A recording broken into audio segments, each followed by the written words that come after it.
We live. We all the way live.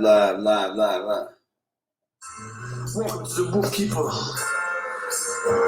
a show that's just about everything that you could maybe think about, everything that you could feel that's inside of your heart. What I need for you to do right now is spend the next hour relaxing, just stop your day before you go into 12 o'clock.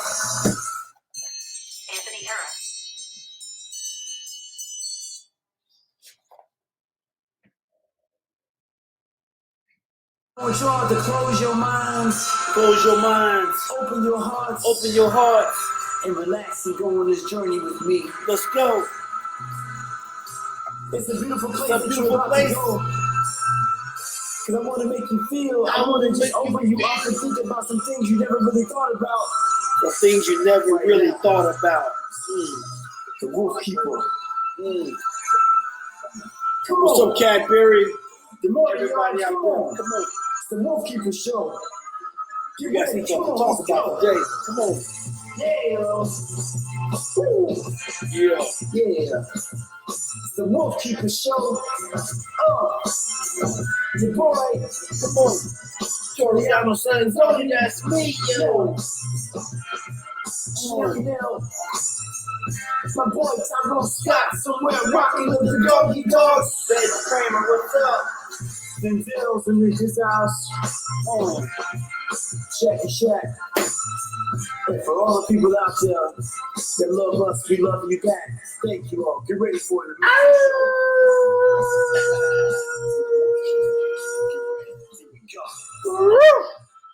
Toriano Sanzoni, the Wolfkeeper, live and direct from Chicago. Finest home of Michael Jordan, 23 all day, Jordan mentality. I got Sterling TrapKing Davis down there all the way in ATL, Georgia. Live and direct straight from Rockaway, New York, out there in Sunshine, AZ, Arizona. The Sharktress, Galit Tsadik, is here to bring information that you all need once again. How you feel? Everybody good? Good. I'm bringing y'all energy, and I have to say, big shout, happy birthday to TrapKing Sterling Davis that had a birthday this weekend. Boom. Yeah, you know what I'm saying? You look Hey, at, but hold up though, we gotta shout you out. You got some amazing dope dudes come up recently too. I do, little bit. Congrats to you, sir. Little bit. Love of a win. Little bit. I got engaged this weekend. Yeah. You know what I mean? Straight up engaged, feeling great, feeling fine, man. Love for the win, brother. What'd you do for your birthday, man? Man, I was working with the cats, man. You know me, they don't stop. They don't stop. Everything I do is these cats. So I did relax and chill a little bit. Okay, I'll be right down. But 15 minutes. For the most part, yeah, I was with the cats. Man, trying to teach my cat to be a Joe to ride a skateboard. She will ride the skateboard, so she's already ringing her bell. Dude, that's crazy, man. That you're gonna get a police train. Word. Dude, I love that.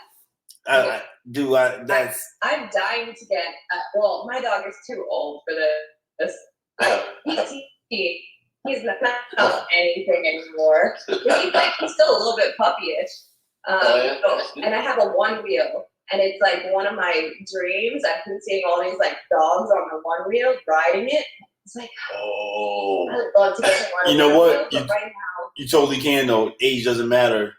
Yeah. I'm gonna put after this conversation, we're gonna jump offline and talk about how to get them to do that. 100%. Oh, that's easy. It would be so awesome because I feel bad. I want to take him when I ride for the walks. Yeah. But I feel bad making him run like that because he's 13 and he's like arthritic a little bit. Yeah. So like you want to, but you like it's tough, bro. It's tough. No. The second he sees the one wheel, he starts to like trot. He's excited. So I'm like maybe. Oh man, it all go right. I need Victoria to hook you up. I need to see a video of that one. That's gonna be crazy. No, we definitely can do that. That's easy. That's easy. Hey, so I'm so excited today for this show. Charles Palaminso. What's up, Chuck, Bet, Kramer, all the way in Germany. What up, Jess? My boy Jess, Stiff. What we're talking about today on the Wolfkeeper show is man, just a real thing in 2021 is safety and security. And safety and security costs money. You know what I mean? I live in a beautiful place, but I'm blessed to live in a beautiful place because I don't trust where I live because things can go down and go wrong. I'm always sending prayers out to TrapKing because you're doing your thing, because you're traveling around. Literally, you're on tour daily because you live in your RV and you're traveling the country. For real, I'm always sending energy out there for you because I just did a cross-country trip from Vegas all the way back here. And a couple nights I said, let's just sleep in the car. I was like, Trap does this every night. Like, I mean, things can go wrong. And then Galit, I mean, you just had your can we share while you're out there? Does everyone keep that on the low? I mean, I'm putting you on blast. I guess you got to talk about it now. But that's really important because that's how we came to this point. We're talking about you're a financial wizard investor, but you can invest all the money in the world. But if you don't have peace of mind out of safety, the money don't matter. Yep. It does not matter. It's actually anticlimactic. You can get to the point where you wish you hadn't had it, especially right now in this day and age, because we all know we got to get it, but you get it. But what if how you lose it is because someone's like, I need what you have. And I'm not going to, my job is not to go work for it. My job is to take it from you, and violence of any sort, whether it's unofficially, I broke into your house because I want your microwave, or just violent because I was frustrated, which ended up costing me money because I don't feel safe to live somewhere, So can you share your story we were talking about earlier, please? Yeah. So since the pandemic has been happening, obviously people are getting stressed out. People don't have jobs. They don't have the steady income. They don't necessarily see an end to this, and it causes, like this fight or flight reaction. And unfortunately, the area that I was living in, it turned into somewhere where I didn't feel safe anymore. In a span of 2 months, I heard 2 shootings. One was literally on my doorstep at 1 p.m. in the afternoon on Halloween with kids trick-or-treating around. Wow. It was just like insane. 5 gunshots, literally crime scene tape on the doorstep of my building. My partner had been the first on the scene, found the guy shot in the bushes, stood over the gun until cops came, and that was like the second shooting. The first shooting that we heard was just in front of my partner's apartment, and it was a drive-by. There was like no rhyme or reason. Second shooting, same thing. And then the final straw for me was coming home. I was coming home from work with my partner around 6 p.m. We saw this fight happening on the side of the road, and there was this woman screaming with kids. And so we stopped and started, my partner got out of the car. We started yelling, like, we're going to call the cops. Stop fighting. Do you need help? Partner got out of the car, and then one of the people that were fighting just started stabbing, and he murdered one person and injured another. And my partner and I chased him and his friends until we saw them go in a building, and then ID'd them to police. Wow. So I'm amazed that you strong for it taking 3 incidents like that to leave. Like Trey, would you say the first one I remember? There's a neighborhood. When I was younger, I lived in Los Angeles for a minute, and the neighborhood I lived in. If anybody from Los Angeles, they know this neighborhood is called the Jungles. Yeah. Very dangerous neighborhood, the Jungles. Yes. It's the Baldwin Hills, Crenshaw area. I lived in the Jungles. The first night we moved in there, I heard a guy got shot right in front of my house, and me and my little brother looking out the window, and he's yelling like, "I've been shot! Somebody call the police! Help!" And I turned around and I remember turning around looking at my aunt like, "I know this is the first day here, but we gotta leave." We gotta go now. Like like right in front of the house the first night, and it was like that. It was something like that in the jungles every single day when I was out there. It was crazy. So you strong for like 3 incidents happened. That first incident for me, I was like, I'm about to go hide in the closet. This is too much. Yeah, well, that's the thing. Like, I grew up in tough neighborhoods. Like, I didn't grow up in great neighborhoods. I remember, like, growing up, there was gunshots in front of my house constantly. But it wasn't, I didn't feel afraid for myself. It was always like, I'd see it and I'd know that it was there. I'd know that it was a possibility. I'd be walking in that neighborhood, but I didn't feel personally scared. You know, the first time, and it wasn't really until it's crazy because in New York, so they have to release your name to the defense, and it wasn't until I got that letter that like my name was being released to the defense, and it was so close to my house, and it was so close to my office, and I, like my name is weird. I'm not Jane Smith. Like, you're not going to see a million Tsadiks. You got one. There's literally... There she go. There's literally, like, a Facebook group of, like, Galits around the world. There's only, like, 100 of us in that group. Right. You know? Right. So, if that name gets out, and that, like, I was just like, it's so close to home. It just doesn't feel good. And I just felt like that was the culmination of like, this area is feeling really locked down right now. It's feeling really depressing to most people. And that just breeds like this caged animal mentality that me being who I am and my partner being who he is, which is someone who, if he sees something wrong, cannot just stand by. Like, it's very important for both of us, this like community in general, and being part of a community and helping the community. And if we as community members don't step up when we see things like that happening, then it's just going to be allowed to happen. Anything that we tolerate, we are endorsing. And so I just felt like there was just too much for both of us going on, and that it felt like a powder keg, and we needed to take I of the environment. Well, I just really, I want to just say I appreciate you for sharing that story, because, I mean, I want to relate it back to how we get to these points. You know, I do podcasts because I know so many amazing people, you two being two of those amazing people that I know, right? And I have these conversations offline, have nothing to do necessarily directly with dogs, but that's why we do these podcasts. I want to share with all the people I know with the rest of the world. And that really hurts my heart. I don't like seeing because I'm like your partner. I don't like seeing anyone in fear.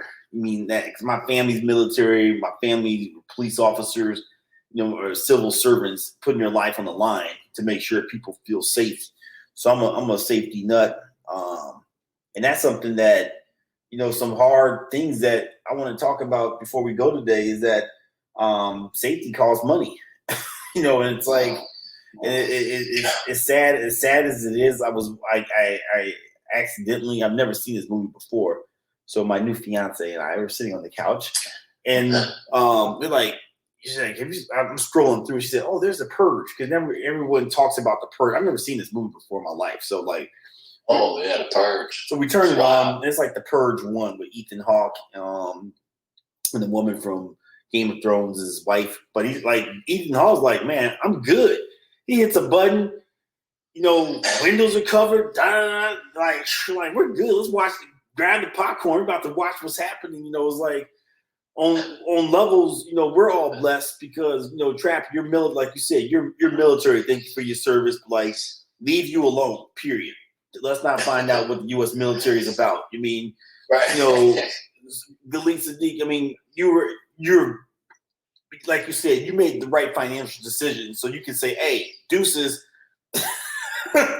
You gotta find me in Arizona if you're gonna find me. You're gonna be like, right, I'm out. Like me, I'm not where I grew up. I'm in North Lawndale. I was like, they hood over there. I mean, I feel blessed that I can move it around, or I can say, hey, you guys are getting crazy over here. I'm going over here. But Billy, let me just ask you thank you for sharing the personal story. But people like myself and Trap, I want to throw this, Billy, I need you to answer this question, but I got to go to Trap for a second here. Is that I just heard this the other day. I forget which rapper it was, but he got in trouble for carrying a gun. He was like, look, I can't afford security, but I know I need it. I need security. But I don't know what to do. I can't afford a 24-hour body. I know I need one. And quick story, it's like I had the pleasure to meet Nipsey Hussle a week before he died. And it was a time period where I was in Atlanta. Actually, I was in Atlanta at the W checking in, and Nipsey was Nipsey and I were walking in at the same time.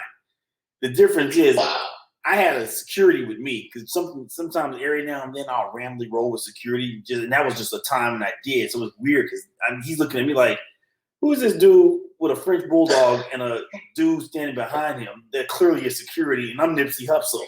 And in my mind, I was like, dude, you Nipsey Hussle, like you have like 5 of these guys. You know what I mean? But it costs money. You know what I mean? So I want to ask you, Trap, real fast. I mean, like your stance on like men, because a lot of times men take security for granted. They're like, I'm a man, I don't need security, and then or I don't want to pay the cost. And then I want to jump it over to you, Galit. Is like, what if people haven't done the right thing or figured out how to save money or put themselves in the position like you have to say, hey, Rockaway, I love you, but I'm about to rock my way over here in this area because that is too dangerous.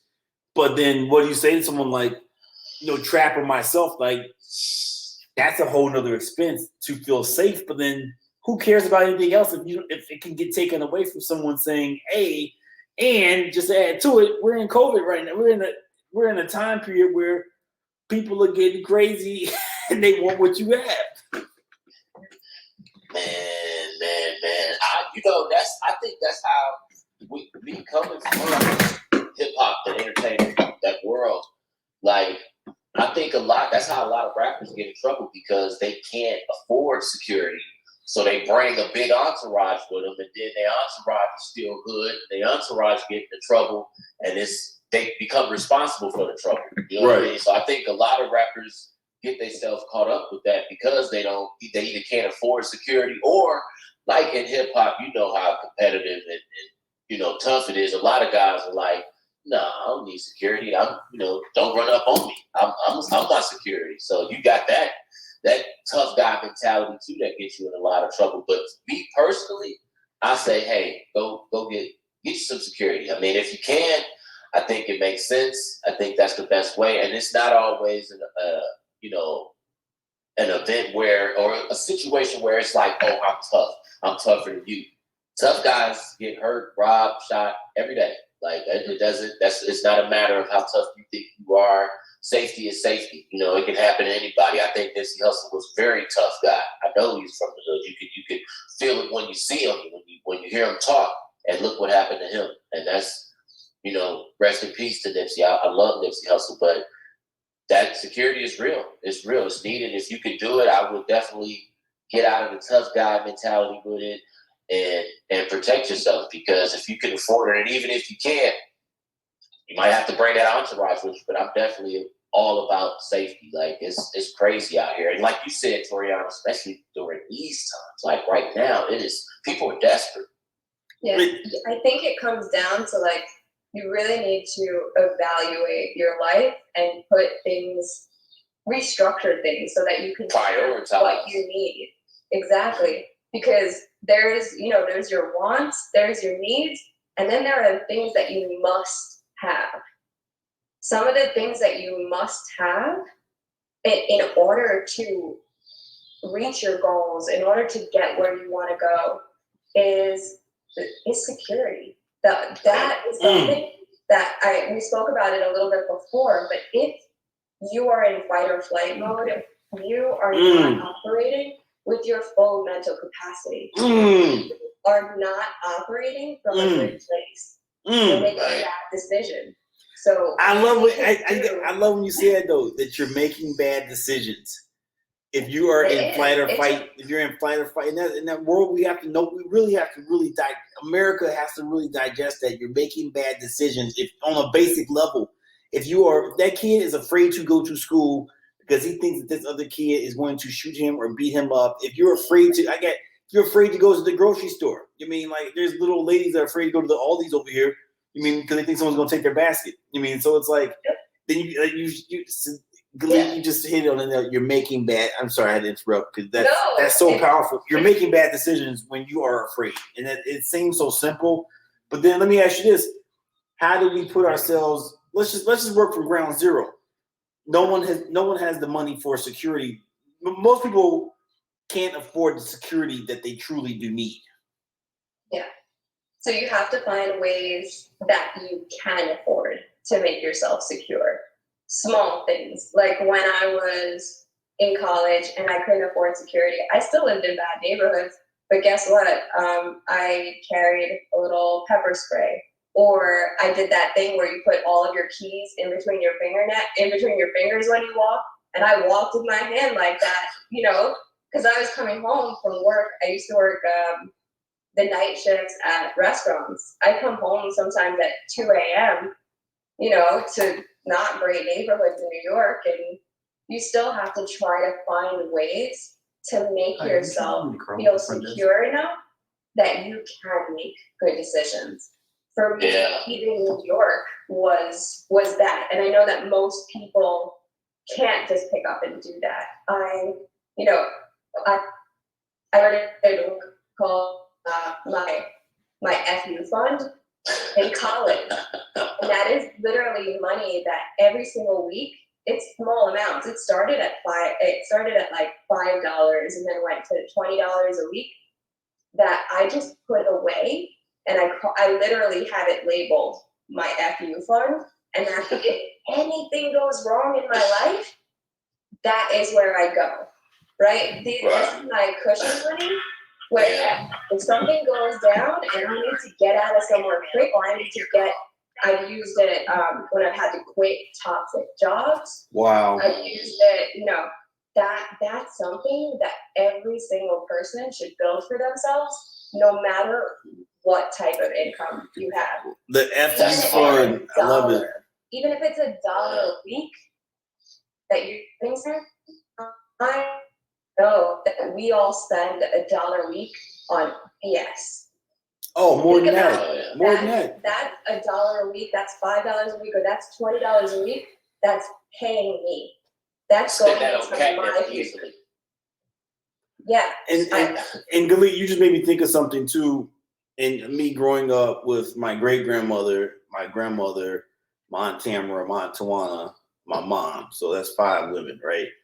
So I'm biased towards violence or women that are in bad situations. But when you said that, it made me think in my head that women especially should have an FU fund. Like, hey, this ain't working out. I mean, I'm out, where you're not dependent upon staying. And then because right now domestic abuse is up. You mean where it's like we're both stuck in the house. I went in your phone, you got mad, then we're fighting, and then that results into violence. Or like you said, someone like I've been telling all my women friends and clients, like people now are really casing and looking into people's homes. You know what I mean? Like they're realizing that you are a single woman in that house by yourself, and out of necessity, like you said, people are making bad decisions on both levels. Like maybe you have to, no matter, you can't buy that purse. You might have to go, like I told someone, you might have to go sell something, to be able to afford those lights in your driveway versus coming home to that poorly lit driveway. Or you might have to take, some class, or you like what you did. All of us at the end of the day, because you're from Detroit, you're not out in Detroit right now. I'm not over in North Mondale right now. You're not over in New York. All of us are places that we did not grow up. But that costs money to live that life. I got Brock going back to visit.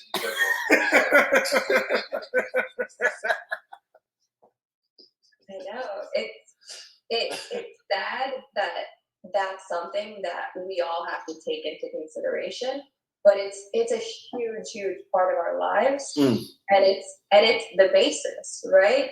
You have to have shelter, food, water, and then the next need is to feel safe and secure, so that you have a launching pad for you to do everything else in your life.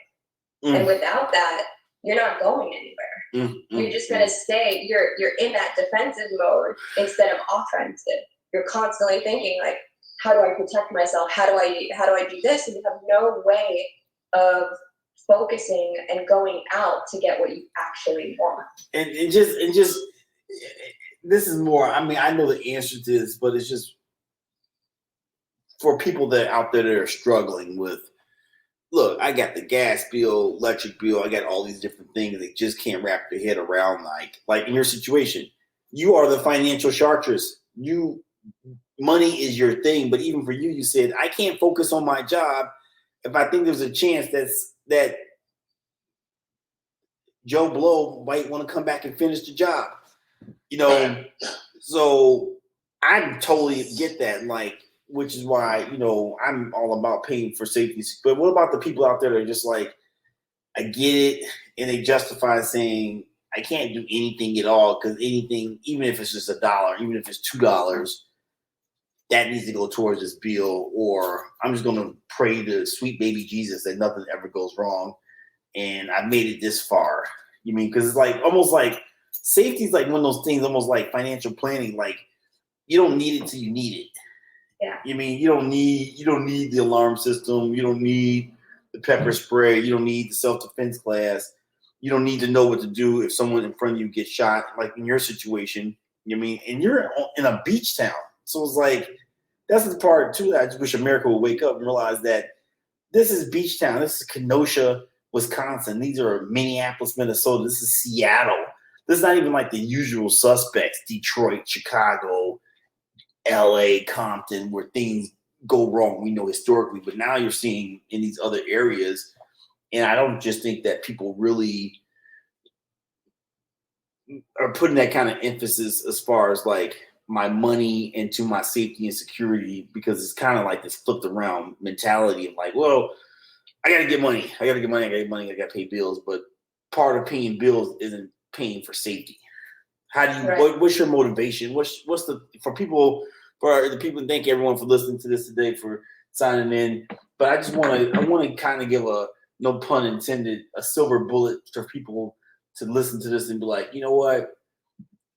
It hadn't clicked in my head prior to listening to this, but now that I have listened to this, and we have, about 10 people that are listening to this live, about 20 people that are listening to this live right now, what can you say that's like, oh yeah, that I get it. I'm about to go call someone to increase my safety. Or in your case, in my case, in Trap case, I need to move. Right. So I think the first thing that people have to do is actually take a look where they stand financially, because so many people just don't look, because it's scary. It's something that feels like an overwhelming, almost monster that you just don't know how to handle. But a lot of times when you actually look at the finances and you actually look at the first thing that I do with my clients is like, fronts, ink, and card statements. Wait, I want to see where your money is actually going. Because what most people don't realize is that there's so many little things that are eating away at your money that is so not intentional, and you don't necessarily need them. And they don't add anything to your life. And those are the things that you can take the money from those places and put it towards your safety, put it towards your security. When you're in that kind of position, I love Spotify, but what is better, right? I can listen to free Spotify or free Pandora and feel safer, or I can listen to ad-free and still and not feel safe and feel like I'm stressed. So Galit, you say like when you say like we have the money then, but sometimes we have to do that thing looking at our bank statements and our credit card statements to see like where. Yeah, like I said, like $1 is going here, $5 is going there. We're not being intentional with the way that we're spending our money. The first thing that we need to do is prioritize. Like, I need to have shelter, I need to have food, I need to have water, and then I need to make myself secure and be in a good position so that I can make the decisions that I need to make in order to reach where I want to get in life. Now, when you said that, because he's my brother, and so we're connected. We're like twin flames. But I could sense that he had a sense of like sadness when you said balance statements and check statements, because then how do you get him like to say like, all right, I'm going to spend less money on strip clubs and more on security? Like, how do we convince Trap of that? You know, like that's like, because we got to get his priorities in order. Less money on chasing tail. I'm not saying that you should get rid of the things that you like. But I have, and I've said this all the time, like, you cannot feel like you're depriving yourself. If you feel like you're depriving yourself, it's not going to stick.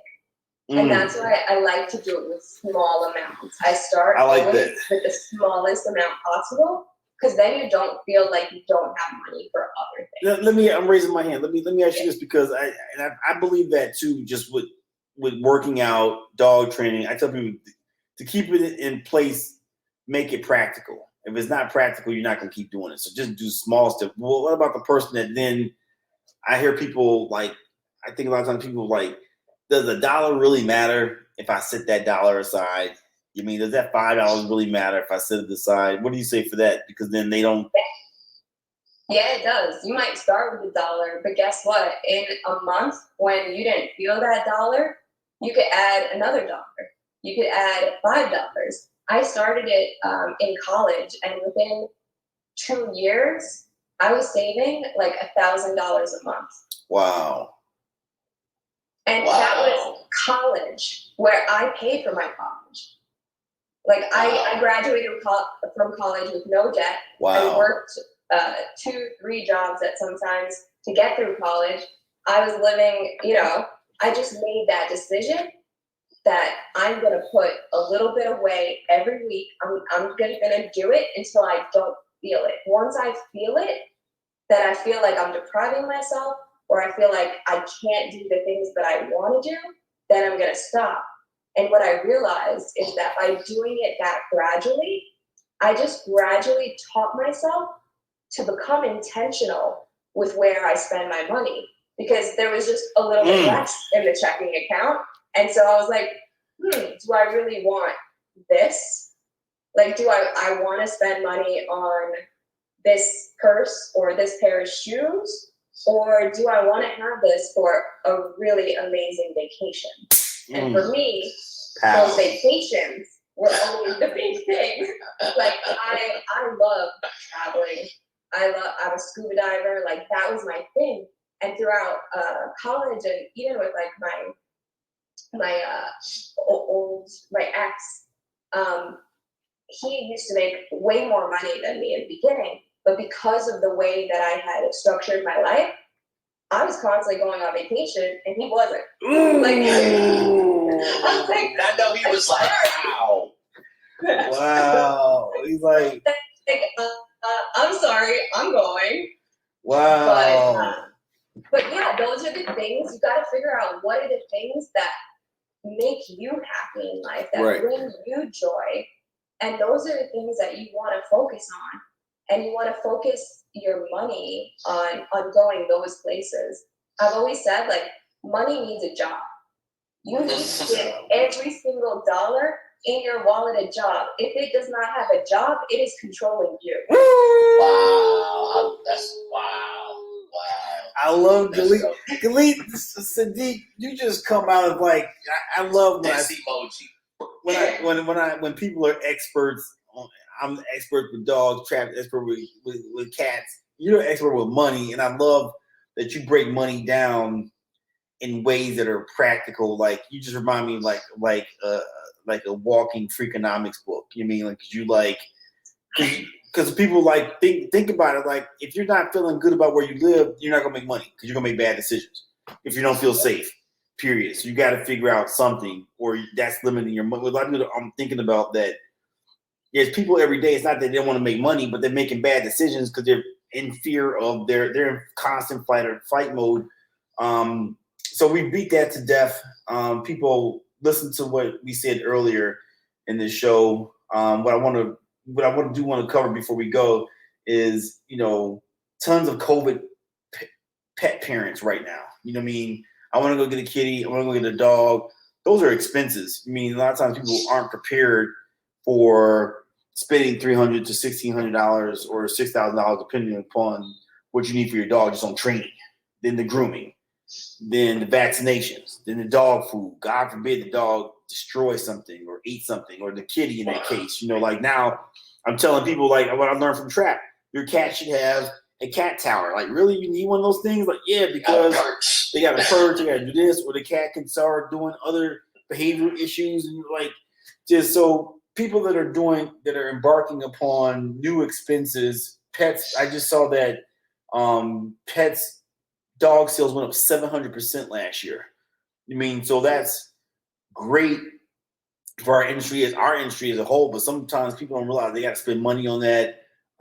People that are dealing with college now, people that are. I thought about it for myself. People that a lot of people have gotten married or getting proposed to get married during.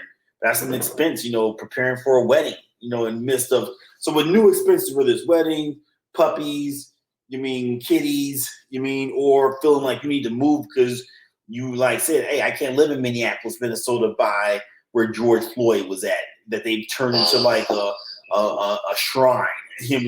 Like the Holocaust Museum. I want to move. I can't do this. Or I don't want to live in DC anymore.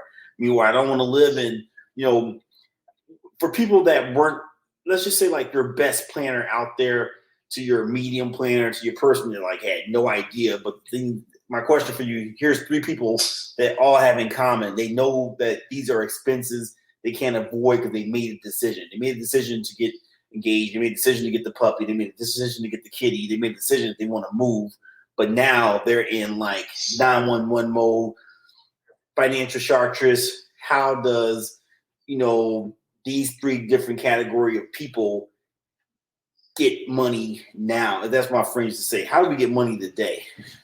Yeah, so the easiest, the first thing that I would do is we all have stuff in our homes and in our closets that we probably don't need anymore or don't want anymore. People are making livings off of Poshmark, selling clothes that they had. There's tons of people that have clothes. I've sold clothes on Poshmark. There are so many different ways. There's Facebook Marketplace. There's Craigslist. There are so many ways that you can start cleaning up house clutter. It's all about that same thing, becoming intentional about what you have around you. And so that's number one. Like if you need cash now, look around you.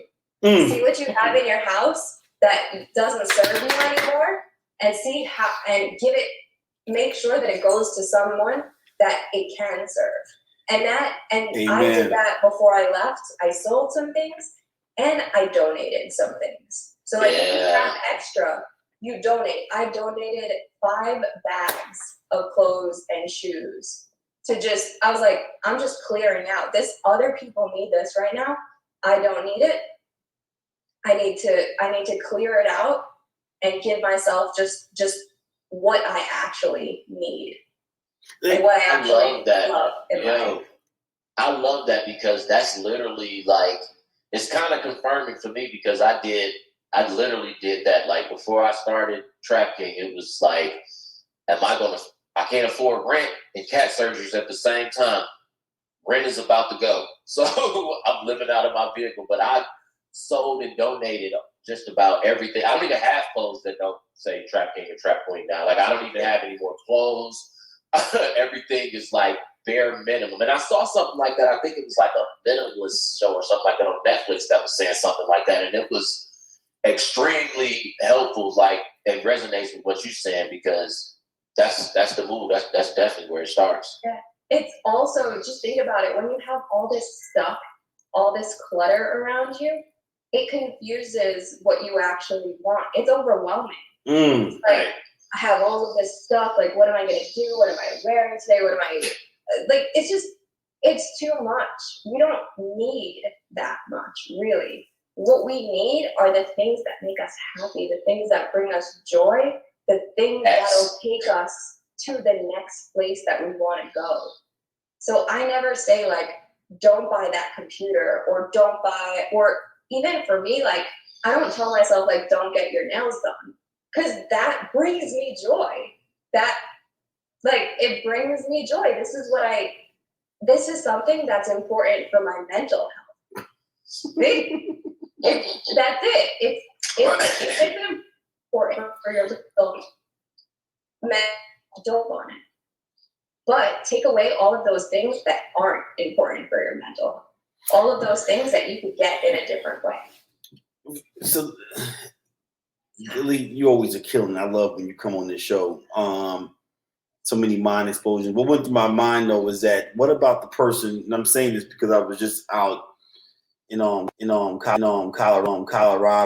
You know, she does consignment, so people are bringing in, like, this fur was $8,000, but I'll take $400 for it because I'm not using it. And, like, but then sometimes people, I was thinking about it. Sometimes people that they're not at the bottom, they're not really in the middle, they're kind of here. They can't wrap their head around, like, you know I have all this stuff in my house, but if I take the time to put it on Marketplace and all this stuff, it's only going to come to $2,000. So I'd rather not do it at all, because what's $2,000 in the grand scheme of me needing $15,000 or $20,000, where they don't want to sell the necktie, they're trying to go for the jugular and sell, the Bentley. You mean, so, like, how does a person get started if they are, the small amount seems too small for them to be motivated because the big nut is so big? Yeah, so two things. One, there is never too small. Like, every single dollar counts. I told you, every dollar needs a job. Every single one. So I don't like saying it's too small, because no matter what, every small step is still going forward. It doesn't matter that you're not running. Take that baby step. Take the tiny step. You're still moving forward, and you're still better off than the person who isn't taking the step. So that's like the first thing. There's no too small. I love that. The other thing is, if you don't feel like you can do it, bring in a friend. Bring in a friend that can come and that can help you go through it. Make it a party, make it a little activity. I had, when I gave away all of those donations, we actually had, like, a circle of friends that we all got together and basically brought our donations to one place, and then everybody got to pick from everyone else's donations, and then we gave everything. That's dope. Yeah, so it was like, it became like almost like a little swap meet, and then donations. So not only did everyone in my circle get new stuff, everybody in the circle also got to donate. Wow. We all got new stuff, plus we all got to give charity. And that was a fun way that we were able to do this. Otherwise, I mean, you could bring in a friend who's not doing as well as you and split the money with them. Have them take the initiative of listing all of the things that you don't want, and then just give them a cut. Wow. It's all about, like, really using your community to grow together. So if you know that there's somebody that has that time and you don't have the time to do it, have them take care of it, and you just share. And that way you both come out ahead. There's also... I'm taking notes right now, because I'm telling you, I know there's some way I could use this for cat rescue. I have taken notes. Well, and Trap, what Galit just made me think about you and myself too, I'm guilty of it, is that I want me a TrapKing sweatshirt, but it's just not easily accessible. It's not like right on your Facebook page. Like, I don't know where to go get one right away. You know what I mean? Right. And you were talking, Galit, I'm just thinking around my house, like I got stuff I clearly would not be sad if it goes away. In fact, it's probably been like, you know, I got all these. I'll never watch these. It's just they're brand new. They're still in the pack. They got the shrink wrap on them. Just as you were talking, I'm like, I got 3 things that have never. They're never coming out the package. You know what I mean? Like, I got some Care Bears right there. That's probably that might be $5 for somebody. I don't know, but that's never coming out of the package. That's never coming out of the package. You mean it's still you're right. We probably, and in fact, you made me think of this. I took this eBay class years ago. They said that everyone has at least $2,000 to $5,000 laying around their house of stuff that you're never going to use. You're never, ever like I don't know what I'm going to do with that. You mean this is never going to come out this package. It's been sitting here forever, but that's at least $2. And I love what you said is that this $2 for this little thing here can go to something else. And we you know what you thought about too. And I'm just asking a rhetorical question, but it's just like the guys. And one day I was watching these little kids beg for change. And it was the smallest one was by a payphone. This was years ago when there were still payphones. And he was like, you know, you walk down the I'm in Burger King parking lot. So they're like, have some change. You're like, all right, fine. Like, you're ashamed. He's like, I gotta make a phone call. So this kid, and then the bigger kid came and like he gave him all the change. And then that kid was running back into the Burger King, converting the change into $1. And he gave it to another kid. And this kid pulls out like this wad of whatever they were. But it was a wad of stuff. Because it's just the mentality that it doesn't matter if it's those little pennies and nickels or whatever. Because if you're getting it consistently, you know what I mean, it's going to add up. And I think it's real easy for us to not think about how fast it compounds in both directions. You know, compounding here where we got a lot of it, or compounding here where it's like, oh, damn, like I'm broke or I don't have money or whatever. You know what I mean? Yeah, I think that's the thing that I thank you so much for sharing that by itself, because people really need to grab a hold of that concept. Yeah, and I'll tell you, the way that I got started with saving is literally 5 cents at a time. My family growing up, we were not wealthy at all by any means. And I was actually that kid. My mom used to take us to like parking lots and stuff to pick up bottles, plastic bottles that people leave everywhere lying around, and we used to return them for the 5 cents. Oh yeah. And then that was my savings. We used to, all of the money that we were able to get and pick up, that would get deposited into a bank account. Like we remember that. $1 at a time, but 5 cents at a time. Sometimes it was 35 cents, but I still took that. And my parents made sure, they were like, okay, so you have now 35 cents. I remember that. We're going to take that for you. And here's it was back in the days when you had like little bank booklets. So you had like a book with your account balance. And I had a little booklet. And I used to go to the bank with my little 35 cents or my $1, and I'd put it in the bank and get the stamp on my booklet and come home. And that was the first way that I was introduced to saving. I didn't save $1,000. I saved 5 cents, 35 cents, $1. And that's what gave me this mentality. And it doesn't matter. Oh, you took me back with that though. You took me back with the bottles. I remember that being in Detroit. All my uncles and aunts would be up partying all night.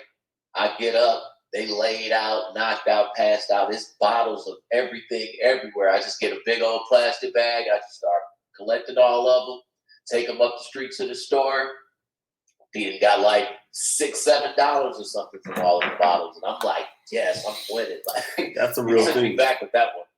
I know, and it's sad because I feel like in today's day and age, it's almost like that thing is like shunned, right? Where, you know, being like just responsible and teaching your kids that, it almost makes you feel cheap.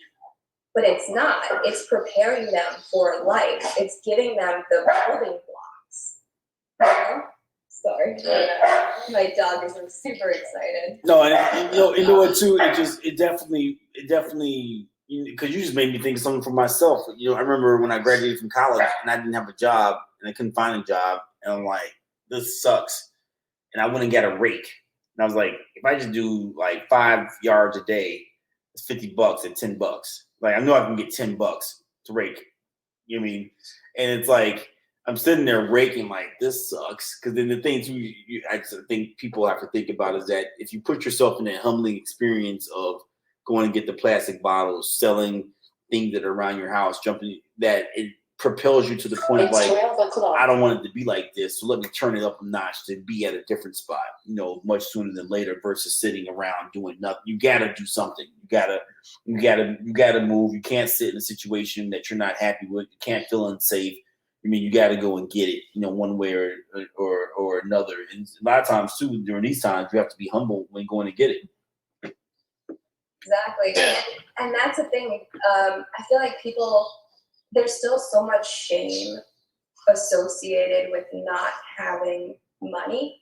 And I feel like, especially during this time, we have to let go of that shame of not having. Because we're all in different positions, but we are all in positions of not having stuff, right? Of not feeling necessarily safe, not feeling like our families are healthy, you know, or that there's a chance that we could be unhealthy, or that we could potentially, you know, catch COVID and it could be fatal, or it could be fatal to somebody that we love. Like, we're all in that position. So let's release the fear. Let's release the shame that these things that are. I remember growing up like that. Because you used to talk about the shame and embarrassment from that. I remember being younger back when the food stamps was the paper. It had the paper food stamp things, and I remember going. My folks sending me to the store with that booklet, and I would get to the store and I'm getting everything and putting all the stuff that my mom told me to get in the buggy. But I see some of my friends at the store, and it's nowhere in the world I could go online and pull out these food stamps in front of my friends. I cannot do that. Like I've set up, I get back home and my mom be like, "Boy, what took you so long to get back from the store?" And I'm just like, "Oh, I was just looking around. I didn't want to tell her that, hey, I had to sit there and wait for my friends to leave that store, even though they probably was using food stamps too. We all live in the same neighborhood, but I had to wait for them to leave that store because I was that ashamed that we were so poor that we got to use these stamps for money, not the regular money, and I'm gonna have to walk home and everybody gonna be like, your family poor, you're on welfare, you broke, you eat government cheese, all of this type of stuff. It's just, it's so embarrassing. It's crazy how much that's embedded in us at a young age. Like now, I wish somebody would give me some food stamps. I need the extra help. Like, I would gladly spend. Look what I got.